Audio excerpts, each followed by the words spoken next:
Your point of power is within you. It's not out there, it's within us. And what is within us is far greater than anything that's surrounding our life. There's no limitations how far you can go when you're working from the inside out. The point of power is within you. And what does that really mean? It means that thoughts become things, and everything is created twice, first in thought and then in form.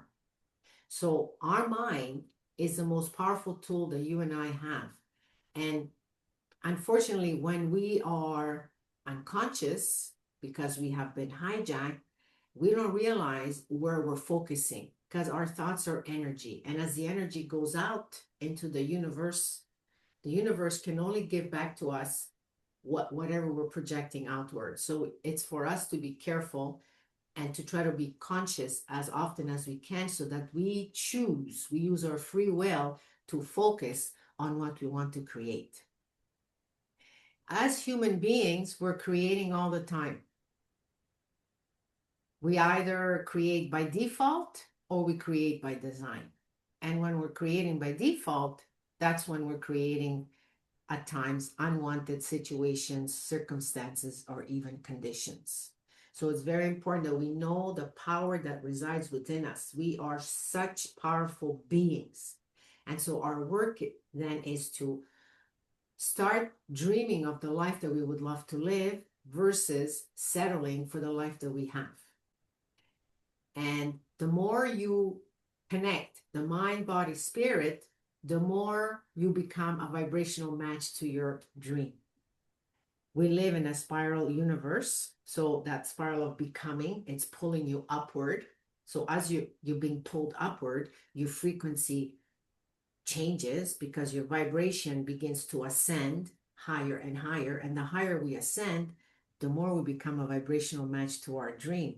That's why it's called a dream, because we're thinking, well, I know what I would like, what the logical mind is telling me that I could achieve. But beyond that, I don't know. That's why as you ascend, now you're getting closer and closer and you're getting the support of the universe, because it's not up to us to know how something is going to come about. It's for us to describe it to the universe as clear as we can. Because telling the universe, I'd like to build a happy home, it doesn't tell the universe much. What is a happy home for you? That's when you have to become detailed. Then once we design the blueprint of our dream, now it's up to us to maintain the frequency that matches that dream. We can't live from past emotions.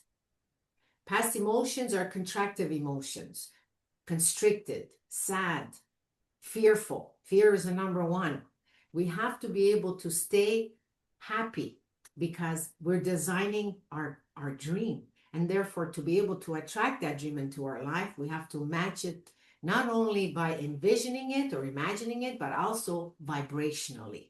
Your dream has nothing to do with any conditions, circumstance, or situation surrounding your life. It has to be all vision driven.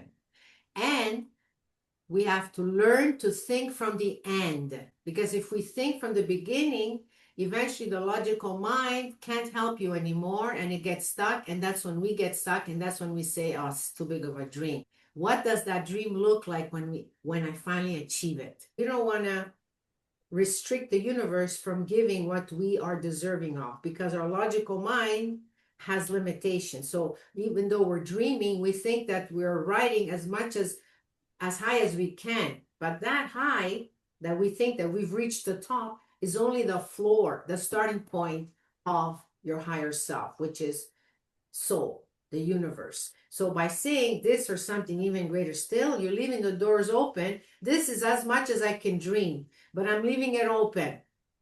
I know that I'm going to be surprised and delighted when it does become form, when it becomes my experience. What would I love? We have a tendency of saying, what do I think I can have? Big X. It's not about thinking what you think you can have. It's about, what would I love? The key in blueprinting and designing a dream is to understand that the point of power is within each of us. Since everything is energy, that means our thoughts, this is how our thoughts become things. If I think something negative, it's only a matter of time before it becomes my personal experience if I continue focusing on that. Because we do have a buffer. It's not like, oh my God, I just thought of something that I really don't want. No, no, no, no. There's a buffer. But if you continually, unknowingly, and unconsciously keep beating the drum of that thought, and you're not changing it and designing it to what you want, eventually that will become your experience. It's for us to be the observer of our thoughts as often as we can.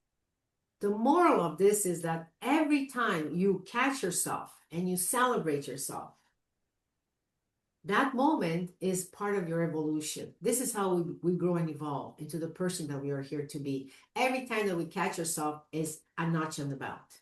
You say, I caught myself. Okay, I'm becoming more and more conscious. That means I'm ascending in frequency every time we catch ourselves. So it's not about thinking to ourselves, I fell again. I got caught again. No, that's the saboteur's voice. That's not our voice, who we are, our true essence. So yeah, I acknowledge it. Yeah, but that's okay.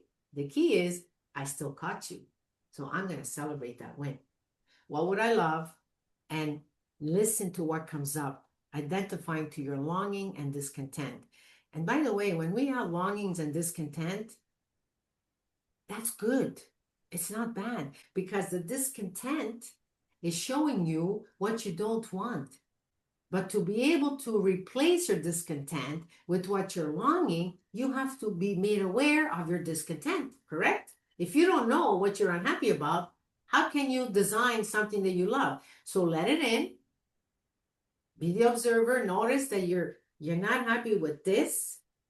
And then be intrigued because that lesson or that situation is in our life for one purpose only, and that is to learn from.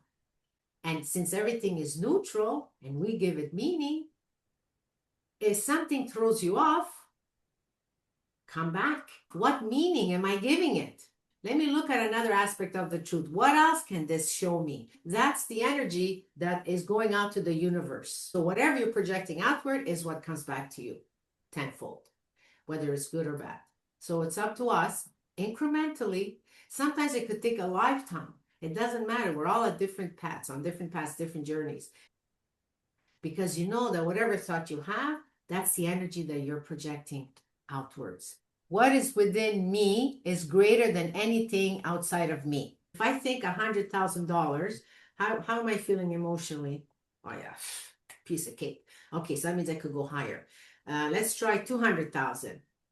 Yeah, I think I can do it. And you go up. And then you get to 500,000, and now the thought is telling you, I could achieve that, but boy, I would really need to work hard. If you see that there's a little bit of blockage, that it doesn't flow easy with ease and flow, that means your cap is set at 500 and you have to work yourself to get to that 500 before you could imagine a million. What I would love is to generate $300,000. My logical mind is telling me with everything that I know, logically speaking, 200 is my max.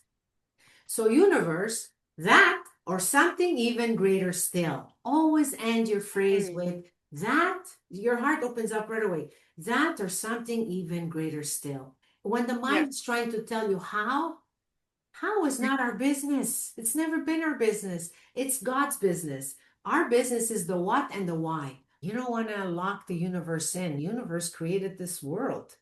There's no limitation. So yeah, 200,000 feels attainable, but 300, nah, that or something even that right away, just be the observer. That's your logical mind. So let it go gently and just say that or something even greater still.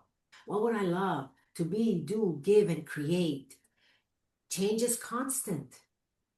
We're not living in a stagnant universe. We're continuously changing. And you know what? We either change and go with the flow, or the law, the universal law, is going to force us to change. So you're either going to spiral down or spiral up. The choice is ours. I'm either going to create by default sleeping through my life and accepting everything that comes at me, and that's what it is. Or use your free will and say, no, enough is enough. Since I'm going to create the next 12 months, I'm going to be breathing anyways. And as long as I'm breathing, I'm creating. I might as well create by design and not by default. If I'm going to breathe the next 525,600 minutes, I might as well, since I'm breathing, I might as well create what I love. And because you're focusing on what you love, you're not focusing so much on the how and the when. You're focusing on the what because it inspires you. You see yourself coming from the end. You already see yourself there. It's a beautiful feeling. And when you know it, emotionally know it, because the mind, the body has to be coherent. They have to match. You can't just have a vision and then your heart is constrictive. That dream is not going anywhere because it's a vibrational universe. When you match it with your emotions, it means that you're believing on the possibility. And this is why I'm telling you, can you keep a corner of your mind open to the possibility to see that dream achieved? The power within you is far greater than anything you've known, because our saboteurs have done such an amazing job that there's so many layers and layers of judgment, of being a stickler, putting our energy on things that don't matter, that they distract us from achieving our dream. What would I really love to create? What would I love to be, do, give, or create?